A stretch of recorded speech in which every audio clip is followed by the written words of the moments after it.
Priscila Cruz, do Todos pela Educação. Nossa, achei que nunca ia conseguir fazer essa entrevista. Muito trabalho, né, Priscila? Como é que você tá? Bom dia. Muito trabalho, muita viagem, muita ida a Brasília, né? É, Importante, ainda bem. ainda bem, ainda.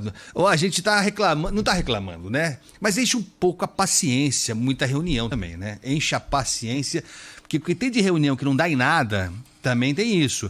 Mas até outro dia a gente não estava nem discutindo educação, né? Não podia nem discutir, não tinha nem espaço para discussão de educação nesse país, então nesse sentido até que evoluímos bem mesmo. Agora, tem alguns pontos que estão meio emperrados, ou é impressão minha na área da educação, hein, Priscila? Uhum. Olha, Agostinho, bom, acho que primeiro fazer um comentário sobre essa tua última afirmação. De fato, a gente passou 4 anos sem nenhum tipo de debate sobre a educação pública brasileira, ou fazendo debates muito inúteis, né? Por exemplo, homeschooling, militarização das escolas, enfim, que no fundo eram cortinas de fumaça. Então, ainda bem que a gente voltou a discutir política pública para garantir educação de qualidade para todos os alunos brasileiros. Bom, aí você me pergunta, tem alguns pontos emperrados. Acho que tem 2 pontos aqui que acho que valem a pena a gente destacar um pouco. O primeiro é sobre o novo ensino médio. E é importante que as pessoas entendam por que que eles, assim, por que que existe uma ideia de que está emperrado. Primeiro porque o Brasil aprovou isso durante o governo Temer, né? O Congresso Nacional aprovou durante o governo Temer. Depois veio logo em seguida o governo Bolsonaro, né, com o Ministério da Educação absolutamente incapaz de fazer a ponte com os estados para construir um plano de implementação desse novo ensino médio. E aí, logo na sequência, a pandemia. Então, de fato, as redes estaduais, que são as responsáveis pela gestão e pela implementação das políticas no ensino médio, ficaram muito perdidas, porque tiveram também que, enfim, além de não conseguirem implementar um novo ensino médio, tiveram que lidar com algo completamente novo, que foi a pandemia.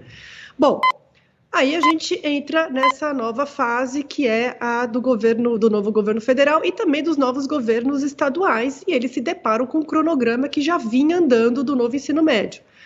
E aí, com essa implementação, de novo, né, pós-governo Bolsonaro e pós-pandemia, muitos problemas passaram a aparecer, né? Então, aquilo que antes estava invisível passou a ser muito visível. Então, por exemplo, com o achatamento da formação geral básica dos alunos no ensino médio, porque na lei atual do novo ensino médio, está lá um teto, um limite de formação geral básica, ou seja, aquilo que todos os alunos do ensino médio precisam aprender, independentemente da área que eles escolherem. Havia um teto, há ainda, né, um teto de 1.800 horas para todo o ensino médio, lembrando aqui os ouvintes e quem nos assiste aqui, que o total do ensino médio é no mínimo 3.000 horas, então 1.800 de 3.000 horas. Então, no mínimo, a gente acabou tirando 1.200 horas de formação geral básica. E, de fato, professores e alunos sentiram muito essa redução, que, na nossa visão, deve dar espaço para tirar o teto de 1.800 e colocar um piso de 2.100. Então, assim, é uma mudança bastante significativa. É um piso de 2.100, que pode crescer, mas que com esse piso de 2.100, Agostinho, que eu acho que esse é um ponto muito importante, dá para a gente preservar um pilar importante da reforma, que aí sim a gente precisa preservar quando as pessoas falam o seguinte, olha, a gente não pode jogar a banheira com o bebê, com a água, com tudo.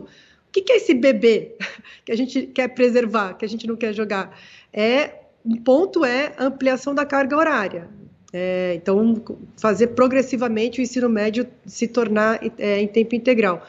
O outro ponto é a flexibilidade com os itinerários. E um terceiro ponto muito importante é a ampliação da educação profissional e tecnológica, Agostinho, porque o Brasil tem ainda uma participação pequena de educação profissionalizante, apenas 11% da matrícula do ensino médio. Então, com as 2.100 horas que o Todos pela Educação propõe, a gente consegue conciliar essa essência, esse bebê que a gente não quer jogar fora. A gente aumenta a formação geral básica, então a gente não tem esse achatamento que está acontecendo agora. A gente dá espaço para a educação profissionalizante e dá espaço para flexibilização com itinerários. Então, por isso que aí tem um debate acontecendo e o MEC está enfrentando isso com consultas públicas, ouvindo diversos atores. E tem um segundo ponto, que eu estou vendo que você está querendo fazer uma pergunta aqui, mas só para deixar Não, aqui... pelo amor de Deus, vai lá, Priscila. Para completar a resposta, o outro ponto é a alfabetização. Os dados acabaram de sair do PIRLS e também agora da avaliação da alfabetização no país, e de fato a gente tem aí um desafio gigantesco, especialmente pós-pandemia. Essa faixa etária dos alunos que passaram a alfabetização durante a pandemia foi a faixa etária mais afetada, né, na educação, a gente viu aí com os números, e o governo federal, aí sim, eu acho que tem uma preocupação, o governo federal está demorando a lançar um grande programa para resolver a alfabetização. Acho que todo mundo está esperando uma resposta.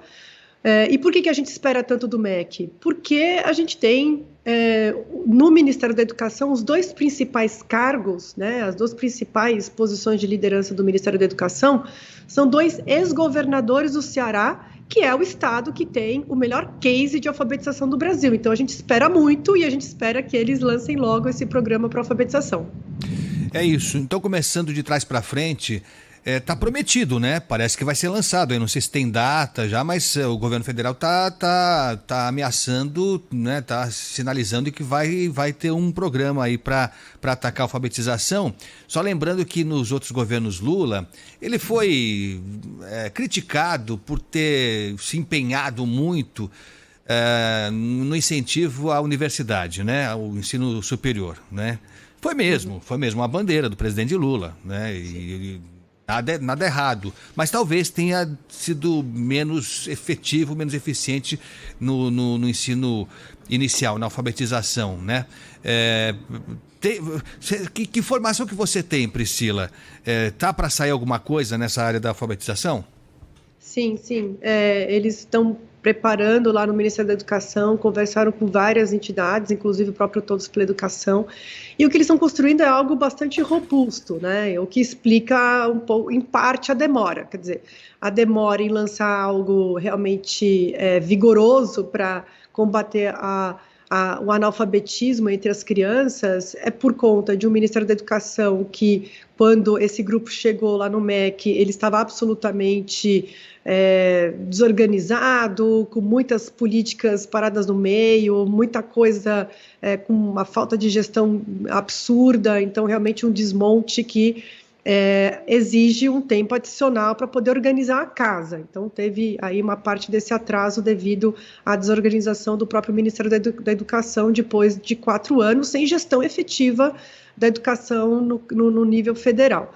A segunda explicação é uma explicação que também tem a ver um pouco com a primeira, mas que o governo anterior, ele dinamitou as pontes federativas. Então, acho que é importante os ouvintes entenderem que a gestão, diferente do ensino superior, né, das universidades, das faculdades, que é uma responsabilidade direta e quase que exclusiva do governo federal. Então, o governo federal ele não tem que se articular com outros entes da federação. Ele vai lá, ele elabora a política pública, obviamente dá um trabalhão, né? A implementação é sempre muito difícil, quando a gente ganha o jogo na implementação, mas é um esforço que mais ou menos depende do governo federal.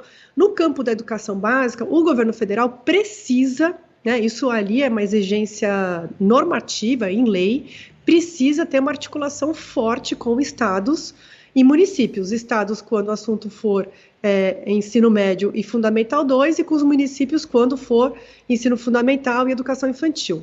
Então, como as pontes federativas foram muito dinamitadas nos anos anteriores, esse MEC também precisou reconstruir essas pontes todas. Então, dá muito mais trabalho você fazer uma política articulada com estados e municípios. Mas aí o ouvinte atento vai pensar o seguinte, vai pensar, bom, mas a alfabetização é fundamental é com os municípios, então os estados não precisam estar nessa articulação geral para uma política de alfabetização.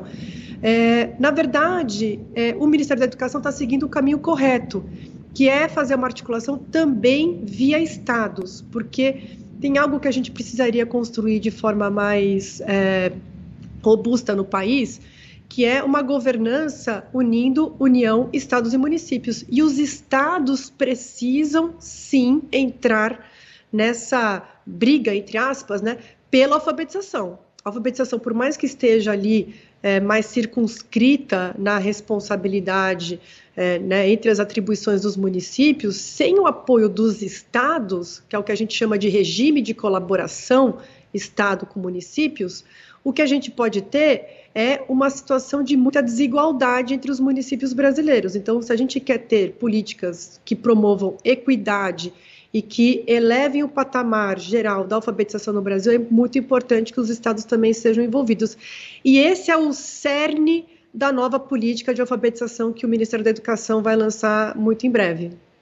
Estamos conversando com a Priscila Cruz, que é presidente do Todos pela Educação. Priscila, o Todos pela Educação está sendo ouvido também nessa questão da alfabetização. E aí, basicamente, você imagina o quê? Isso depende do quê? Dessa articulação que não é fácil, né? Você imagina só juntar toda essa gente aí, não é fácil não. Mas depende do quê? De mais dinheiro, uma melhor formação dos professores, dos educadores. Por onde se começa esse trabalho? Sim, tem duas avenidas aqui que são paralelas e que cheias de conexão entre elas, né? Uma é essa da articulação com os entes da federação. O governo federal, se quiser ter impacto, ele precisa coordenar o esforço com estados e municípios, enfim, já comentei aqui. A segunda avenida, você tocou, porque acho que você já me ouve muito falar sobre isso, eu sempre falo que a gente precisa investir no professor. No final do dia, o que faz a diferença é a qualidade dos professores. E tem um dado, Agostinho, que eu acho que os ouvintes precisam ficar muito atentos, que é o aumento vertiginoso, eu vou aqui carregar um pouco na palavra, tá? Criminoso, tá? Da oferta de cursos 100% à distância para a formação de professores. Hoje a gente já está formando mais professores 100% à distância do que presencial. Então, cada vez mais, os futuros professores eles estão concluindo seus cursos de pedagogia e licenciatura 100% à distância, em cursos absolutamente precarizados. Acho que os ouvintes, você, Agostinho, já devem ter visto, né, esse tipo de anúncio, R$ 79,90, R$ 129,90, aí tem aquelas promoções assim, e você ainda ganha um combo. Se você se matricular aqui para fazer pedagogia, você ainda pode fazer, sei lá, a contabilidade junto, com o mesmo preço. Então, as universidades estão aí numa corrida por aluno, 100% à distância, então é um custo muito baixo para elas, é um dinheiro que entra quase que limpo no bolso delas todas. E qual que é o custo para a sociedade, né? Essas universidades ganham muito dinheiro, mas a sociedade perde demais, porque esses professores que hoje já são a maioria dos que se formam, esses professores eles chegam na sala de aula sem nunca ter vivido a experiência de professor em sala de aula.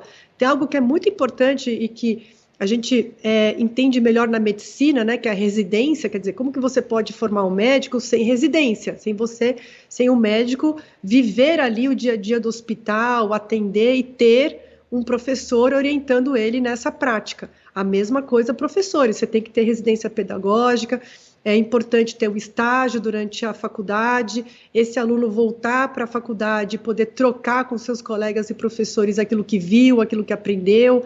É assim que a gente forma um profissional da educação, tá?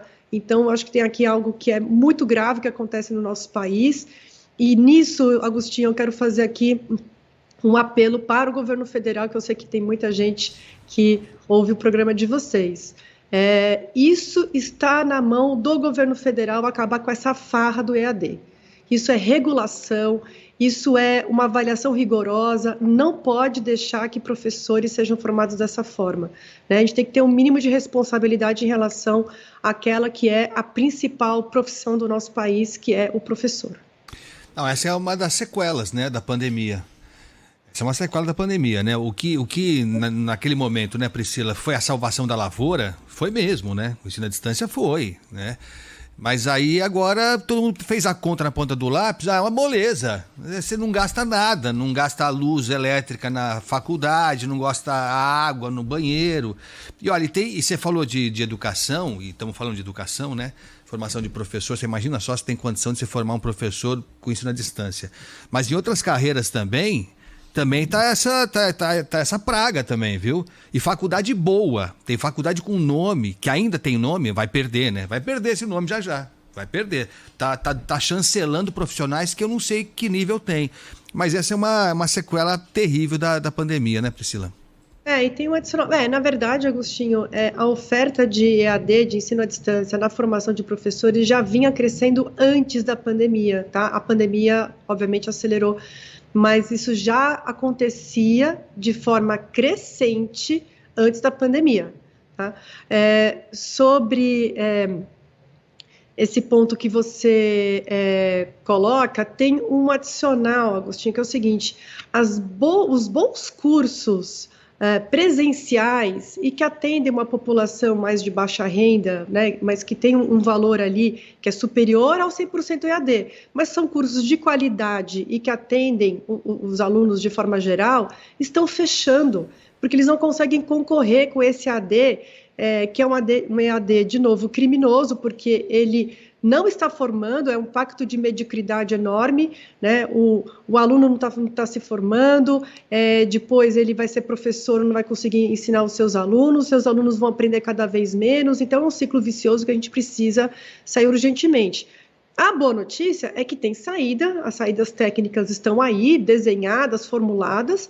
O que a gente precisa é de um governo corajoso que acabe com essa farra, porque isso está custando demais, principalmente para os alunos mais pobres, aqueles alunos que estão nas escolas públicas, aqueles que precisam mais do que qualquer outro de um professor de qualidade que saiba ensinar, garantir a alfabetização, garantir todas as aprendizagens. É disso que a gente precisa no país. É isso. Corajoso mesmo, né? Precisa ser corajoso porque os lobbies estão aí, né? E não são poucos, e não são pequenos, e não são desprezíveis, não. Na área da educação também tem uma máquina por trás disso aí. Agora, Priscila, voltando para o ensino médio, o novo ensino médio, tinha gente que queria acabar com tudo, como você falou, né? Jogar água fora junto com o bebê, mas aí o governo achou o caminho do meio, pelo que parece, né?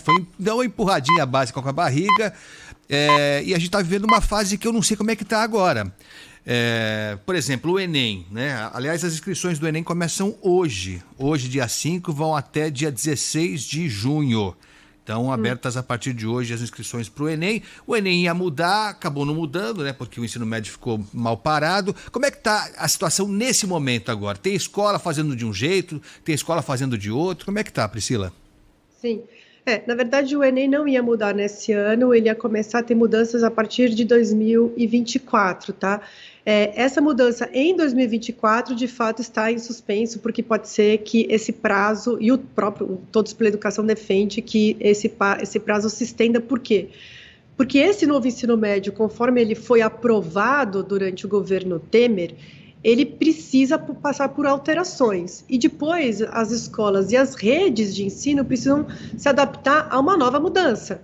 Então, não dá para ter o Enem exatamente como ele estava programado para acontecer já com as mudanças em 2024. Né? Obviamente, isso é uma decisão do governo. Sobre o trabalho de revisão do governo federal em relação a esse novo ensino médio, tem outros atores envolvidos nessa consulta pública, né? Primeiro, acho que é importante a gente entender que, vamos imaginar que esse novo ensino médio é um avião cargueiro gigante, né? Assim, que está levando milhões de alunos dentro dele. É realmente uma política enorme que muda muito a vida de professores, alunos, famílias, escolas, transporte público, merenda, quer dizer, é algo que muda bastante o dia a dia, o cotidiano das escolas de ensino médio e todas as pessoas que fazem parte desse cotidiano. Para fazer uma nova mudança, foi importante, Agostinho, o governo federal pousar esse avião para fazer a manutenção que esse avião precisava, tá? Então, de fato, eles pousaram esse avião, deram um tempo, né, assim, estabeleceram uma pausa para essa consulta pública. Eles acabaram de anunciar mais uma extensãozinha de prazo para concluir essa consulta pública, mas quem participa da coordenação dessa consulta pública? Os Conselhos Estaduais de Educação, o Conselho Nacional de Educação, o Conselho dos Secretários Estaduais de Educação e o próprio Ministério da Educação. Então, são organizações, entidades, né, e governo que estão ali envolvidos diretamente com essa consulta pública para escutar diversos atores.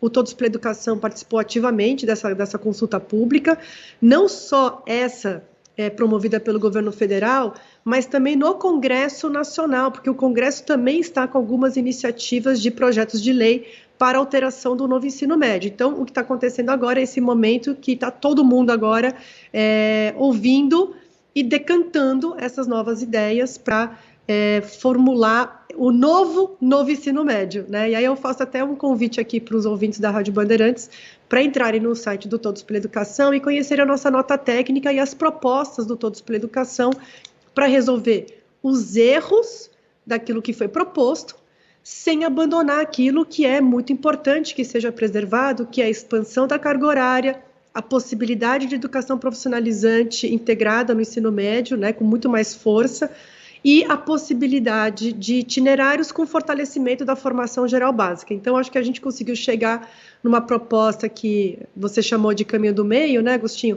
Uma proposta em que a gente mantém o bebê bem vivo, bem alimentado, mas joga uma água ali que não precisa mais mesmo e que a gente precisa mudar esse banho. É isso. Priscila Cruz, do Todos pela Educação. Priscila, se tudo der certo, tomara que dê, né? Quando a gente vai ter, então, esse novo ensino médio funcionando? É duro falar no Brasil, porque o Brasil é muito grande, né? Então as diferenças são tão grandiosas também que é difícil você falar, não, começa dia 1º de não sei quando. É difícil, né? Você dar uma... Mas qual é a expectativa que você tem? Quando é que a gente vai começar a perceber que está evoluindo o ensino médio aqui no Brasil? Olha, acho que tem 2 momentos importantes. O primeiro momento é quando, assim, pelo menos em termos de expectativa, quando que o governo federal deve anunciar o resultado da consulta pública, o seu relatório interno e qual que vai ser o caminho que eles vão ali conduzir com os secretários estaduais de educação e com o Conselho Nacional e com os Conselhos Estaduais de Educação. Deve vir algo em torno de agosto. Tá? Então, acho que em agosto a gente deve ter uma boa definição vinda da consulta pública. Tem um outro movimento que aí depende muito da política, né, Agostinho? Assim, o Congresso Nacional, ele vai ser mais ativo ou menos ativo em relação a essa matéria? Tem prós e contras, né? Assim, um Congresso mais ativo pode atrasar muito, porque aí, para além do resultado da consulta pública, você ainda pode ter uma tramitação que pode ficar arrastando aí por meses ou até anos. A gente sabe aí de um monte de PL que fica anos tramitando e depois ainda é engavetado no final de uma legislatura. Então, tem alguns riscos. É um Congresso Nacional que tem uma composição que pode dificultar alguns pontos dessa discussão sobre o ensino médio. Então, enfim, a gente tem aí algumas reservas em relação a um caminho que tenha como protagonismo maior, pelo menos nos próximos meses, o Congresso Nacional. O melhor seria que o MEC resolvesse já com o Conselho Nacional de Educação, por meio de medidas infralegais, ou talvez fazendo mudanças muito pontuais em lei, né, sem ter uma discussão muito ampla do ensino médio, porque aí sim a gente vai ter um atraso muito grande. Então, Agostinho, eu não tenho uma resposta, infelizmente, porque isso vai depender muito dos atores políticos do Brasil. Se for pela via infralegal, a gente deve ter uma solução ainda nesse ano, o que significa que, aí usando como indicador de mudança o Enem, a gente deve ter um novo Enem mesmo, lá para 2026, talvez 2027, aí sim a gente tem um novo Enem, já com os itinerários e tudo mais. Antes disso, eu acho difícil. Acho que a gente deve permanecer com esse mesmo Enem pelos próximos anos. Tá. Agora, mesmo depois que for tudo anunciado, aprovado, o Congresso fez a parte dele, está tudo azeitado e tal, tem que colocar na prática, né? Tem que colocar na prática com as diferenças que nós temos por aí. A gente fez uma reportagem recentemente agora aqui, Priscila, das escolas em tempo integral aqui em São Paulo. E São Paulo a gente sabe que é diferenciado, né? São Paulo ainda é uma região que tem algumas facilidades, possibilidades que outras regiões, infelizmente, não têm. E o que a gente viu em algumas dessas escolas estaduais de tempo integral é que elas estão superlotadas, encheram as escolas com mais alunos do que ela comporta. Em algumas escolas de bairros importantes aqui de São Paulo, as crianças não têm onde sentar na mesa para comer. Sentam no chão. É um negócio assustador, e se eu não tivesse visto, eu não acreditaria. As pessoas sentando no chão porque não tem lugar na mesa, a merenda sofrível, feinha mesmo, em São Paulo, em escolas de período integral. Isso só para citar um exemplo de tantos outros que a gente poderia citar aqui, para dizer que mesmo depois de dado o ok de todas as partes nesse ensino médio, ainda vai ter muita coisa para acontecer, né? Ah, nossa, sem dúvida, Agostinho, porque é isso, assim, mais ou menos uma conta é 20% do esforço é formulação, 80% é na implementação. Então, quer dizer, assim, a gente ganha o jogo é na implementação, é naquele dia a dia. A gente tem uma série de boas ideias, bons projetos, que na hora da implementação se perdem completamente, né? Eu gosto de dar um exemplo que eu acho que o ouvinte vai entender bem, que é o da aprovação automática, né? Que é um tema que, inclusive, aqui em São Paulo é bastante polêmico, muita gente critica, né? Que é o aluno passar de ano sem ter aprendido. Mas por que a aprovação automática aconteceu no país? É importante a gente saber esse histórico, porque lá atrás havia, e ainda existe, né, uma política de progressão continuada, que é o aluno progredir continuamente, portanto, ele não vai repetir de ano, porque ele está aprendendo cada vez mais, porque havia a previsão de recuperação, caso o aluno tivesse ali alguma lacuna de aprendizagem, durante o ano. Então, essa é a progressão continuada. Como que ela foi implementada muitas vezes, não só aqui em São Paulo, mas pelo país, como aprovação automática. Então, só pegou um lado da história, que é passar o aluno. Agora, garantir que ele aprendesse, essa parte não foi implementada direito. Então, é isso mesmo, quer dizer, a gente pode ter grandes ideias, boas formulações, soluções técnicas muito redondas, mas é na implementação que a gente ganha esse jogo. E essa implementação do novo ensino médio, de novo, né, que mexe com a vida de milhões de alunos, famílias, professores, gestores escolares, quer dizer, é muita gente envolvida nessa implementação. Se não houver uma coordenação muito forte de governo federal com os estados, para garantir que a gente não faça dessa boa ideia, e que eu quero repetir aqui, o ensino médio no mundo, ele é flexível, ele é profissionalizante, ele é em tempo integral, quer dizer, tudo isso que a gente está querendo preservar e até fortalecer dessa reforma do ensino médio, é importante que assim aconteça. Acontece que aqui no Brasil a gente também tem essa mania ruim de implementar e às vezes até subverter as ideias boas e colocá-las em prática de um jeito que prejudique os alunos. Então, isso exige uma boa gestão. Claro que vai precisar de recursos, porque você formar professores exige recursos, você ampliar o turno, obviamente, exige recursos, mas eu diria que o esforço maior é de gestão e de compromisso, Agostinho, compromisso com esses alunos.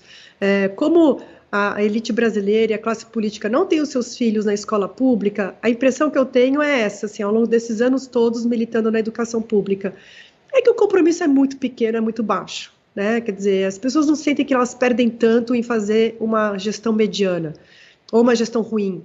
O que a gente precisa é fazer com que essa gestão seja de excelência como se fossem para os seus próprios filhos, para os seus próprios netos. E isso, infelizmente, esse sentido de sociedade a gente ainda não conquistou no Brasil, mas quem sabe um dia a gente consegue fazer com que todo mundo tenha a mesma preocupação com os alunos que estão na escola pública que teriam com seus filhos, com seus netos, com seus sobrinhos. É isso aí. É isso aí. E aí depois se permitem falar em meritocracia, né? Meritocracia. Não, meritocracia, né? Quem tiver condição de passar no vestibular vai passar, né? Como se todo mundo estivesse largando da mesma posição, né? Mas quem sabe um dia, Priscila, foi um prazer. Obrigado, viu, pela sua presença aqui. A gente tentou algumas vezes, não deu certo, agora deu. Foi um prazer, obrigado por tudo e vamos nos falar em breve, tá? Sempre bom falar com vocês, Agostinho. Até mais, bom dia a todos. Valeu. Priscila Cruz, que é presidente do Todos pela Educação.